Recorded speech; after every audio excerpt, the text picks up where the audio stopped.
Bonjour et bienvenue à tous. Dans cette vidéo, nous allons voir quelle est la forme de douleur la plus atroce.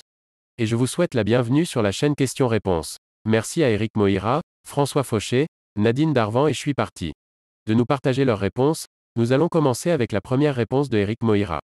Les cercueils prison en Mongolie pour la torture mentale. Mets-toi à leur place, tu vis dans le noir, dans tes excréments, la porte s'ouvre, et tout le monde se met à supplier de les libérer et puis la porte se referme. 1913, une femme condamnée à mourir de faim pour adultère. Les opposants politiques y avaient le droit aussi. On va pouvoir continuer avec la réponse de François Fauché. Je ne sais pas si c'est la pire mais la colique néphrétique demande des soins immédiats, de la morphine. On va pouvoir continuer avec la réponse de Nadine Darvan. Un très mauvais souvenir d'enfance. J'avais 12 ans et j'étais en pension. Une douleur à l'oreille m'empêche de dormir. Je me pointe donc à l'infirmerie au matin. L'infirmière jette un coup d'œil, prend ma température. Celle-ci est normale. Pas de fièvre, donc pas malade. C'est certain, pour elle, je ne veux pas aller en cours. Je passe la journée en classe, la tête sur mon bras. Deuxième nuit sans sommeil. Le lendemain, la douleur est toujours là et toujours pas de fièvre. J'ai droit à une aspirine et à une troisième nuit sans sommeil. Le surlendemain, je n'en peux plus. Je m'échappe du pensionnat à midi par la sortie des externes et prends le train pour aller chez ma grand-mère qui habite plus près que mes parents. La visite chez l'otorino ne fut pas une partie de plaisir. Il me perça le tympan à vif et je vis s'écouler environ une tasse de pus. La douleur était très violente mais le soulagement qui suivit, une bénédiction. À cause d'une otite laissée sans soin, je suis passé à 2 doigts de la mastoïdite et peut-être d'une méningite. J'ai eu 2 enfants et des accouchements rapides. À choisir, je préférerais accoucher à nouveau que d'avoir à subir une nouvelle perforation du tympan. Bon, nous étions encore en 1955. La guerre n'était pas loin. Presque le Moyen-Âge en médecine.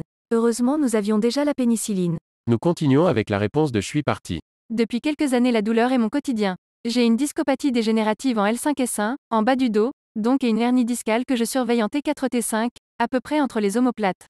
Comme ma jeunesse commence à être derrière moi, j'ai aussi de l'arthrose à la hanche, dans le fémur et à d'autres endroits, comme dans les mains et certaines vertèbres.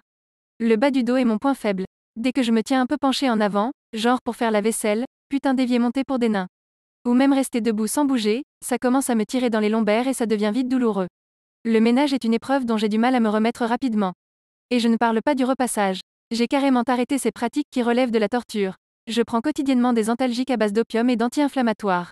Normalement, ma dose matinale me permet de tenir le coup la journée mais, en cas de besoin, je peux doubler la dose. Je commence à savoir quand il faut que j'arrête et le problème est que ça va de plus en plus vite. J'en ai un peu marre de passer pour un feignant, mais si je mets 2 minutes à me redresser après m'être baissé pour effectuer une tâche au ras du sol, les témoins me plaignent et ça aussi ça me gonfle. En fin de compte, depuis que je suis célibataire, je gère plus facilement mes tâches ménagères, avec des pauses, sans avoir de compte à rendre, à mon rythme, et je ne vis pas dans la crasse non plus. Vous allez rire, mais pour mon linge, lavage, étendage et pliage du linge sec, il me faut la demi-journée. C'est la fin de la vidéo. Merci d'être resté jusqu'à la fin. Si cette réponse vous a aidé, merci de nous aider aussi en laissant un like et en vous abonnant à cette chaîne. Ça nous permet d'avancer sur YouTube. Voilà, c'est la fin de la vidéo. Laissez un commentaire pour nous dire si ces réponses vous ont plu. À bientôt.